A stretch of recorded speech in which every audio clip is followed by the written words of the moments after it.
what I think is going to happen, the Pac-12 is going to survive even if they lose Washington and Oregon and Stanford and Cal and Arizona State and Colorado and Utah.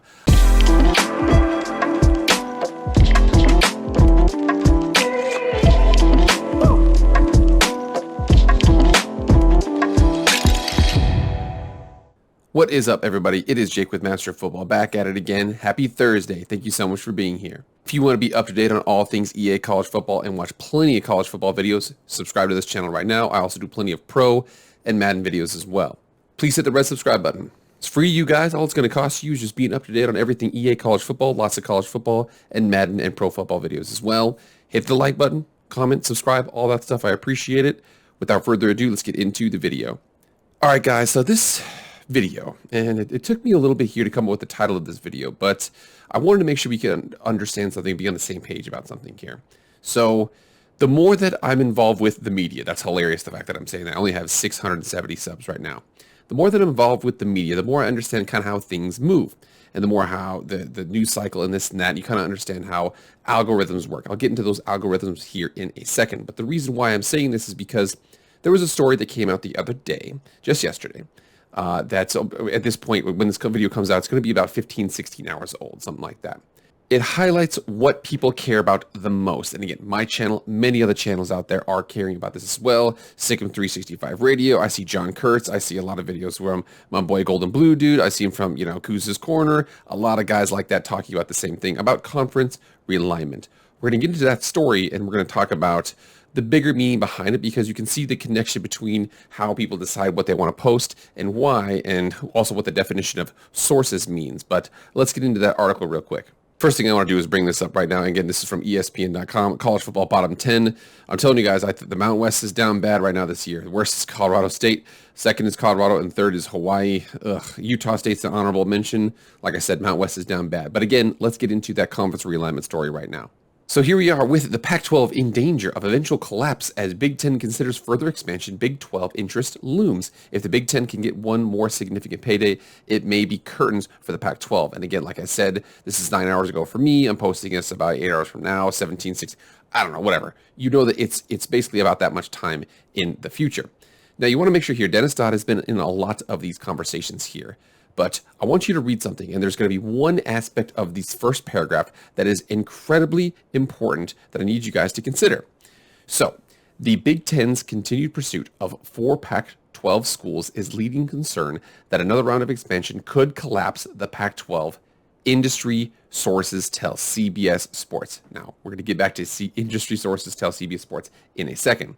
This is as Big Ten Commissioner Kevin Warren continues to seek an offer from Amazon or potentially another partner for additional Big Ten football media rights revenue.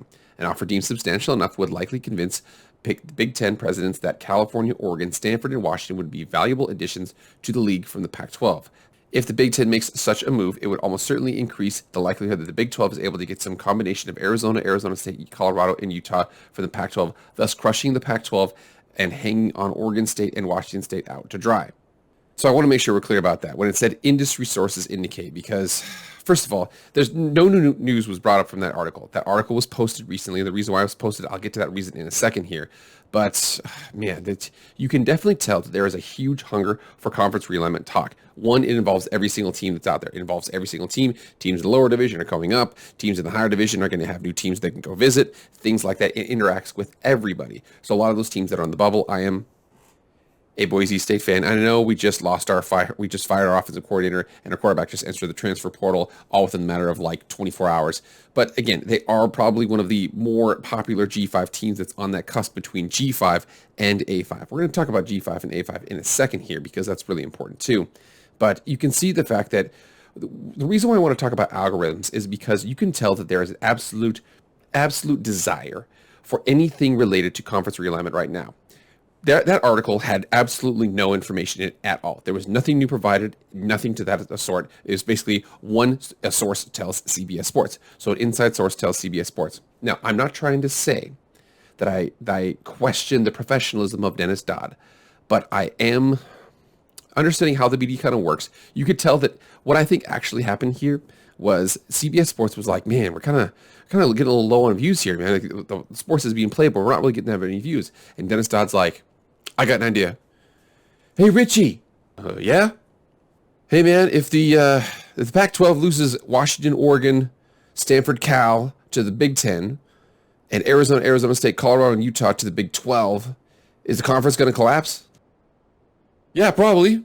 That's what I'm worried about right now. And again, inside source at CBS. I don't know. Dennis Dodd, you might be able to prove me wrong. In my personal opinion, what I think happened was in that article right there, because that article is making the rounds on a lot of different college football websites or YouTube channels and things like that discussing this. But let's be honest, it's not really.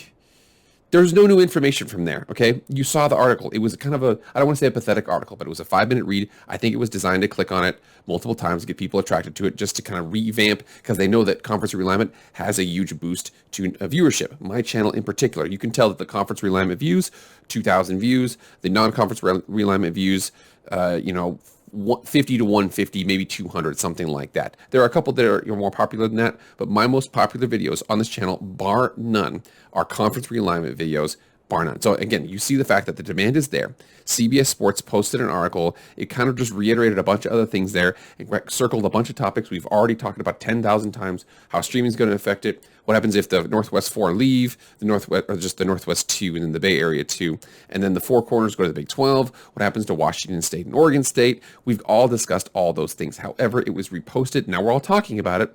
Let's be honest, there's no new information from that. I just want to make sure we're clear about this. The Pac-12, even if that were to happen, is still probably not going to collapse. I know what you're saying. What the hell would you say? Washington State and Oregon State, what are they going to do? I'm going to bring you up to a video here from D1360 that really highlights something if you break down the actual rules and regulations around conferences and Autonomy 5 status. So right here, he has this video, and I'm going to make sure I'm going to include this in the description here. I want to make sure you have this, so you can come over here and check this out. But he kind of broke down what his predictions are. This is August 25th of 2022, so just this last August, breaking down what happens here. So the Pac-12 survives. The Pac-12 survives even if the 4 go to the Big 10 and the 4 corners go to the Big 12. Keep this in mind. One of the 5 autonomous conferences, which is the Pac-12, it gives it poaching power over the Mountain West, which does not have autonomy. The Pac-12 does.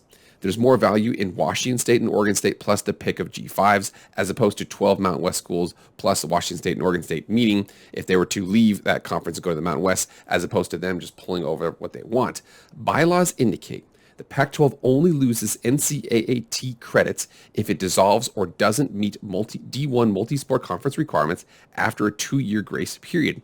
Even with 10 of 12 members leaving, the Pac-12 keeps credits as long as it backfills.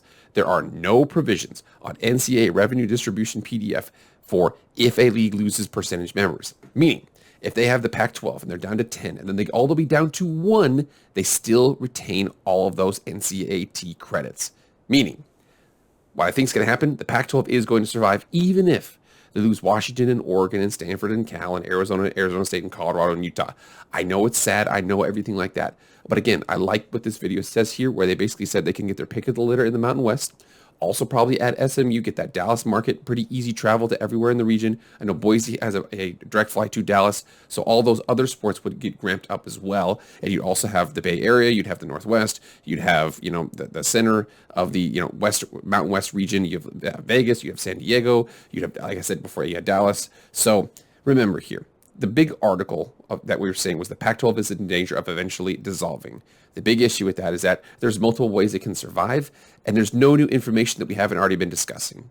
So that's my take on the situation. I listen, I have the utmost respect for Dennis Dodd. He does a great job. However, if I'm being 100% honest here, knowing how this goes, the easiest way to get people to subscribe to your YouTube channel or to get people to pay attention to your channel right now in any way, shape, or form, or your website, is to just talk about conference realignment stuff. I could come back here and I could make 10 million videos about conference realignment in terms of, oh my God, this happens over here. What happens if this happens over here? What happens if this team's over there? What happens if this team goes over there? It wouldn't really provide any information that's new. However, it would still get a lot of clicks. I can't do that myself. I'm not saying that Dennis Dodd did that explicitly, but I could see how if he did it accidentally, sources or not. All right, guys, get in the comments right now. Let me know what you think of this whole situation. And again, am I going too hard on Dennis Dodd? Am I taking it too easy on Dennis Dodd? What's your assessment of the whole situation? Do you think I'm wrong? Do you think the Pac-12 is just automatically resolved no matter what? Or do you think they'll move forward with some sort of like weird, lower level Autonomy 5 group with Washington State, Oregon State, and then they're pick of the litter with the Mountain West schools. Get in the comments right now and let me know. All right, guys, that's it. Thank you so much for being here. Please like, share, comment, subscribe, do all that stuff. I appreciate it. See you guys later. I am out.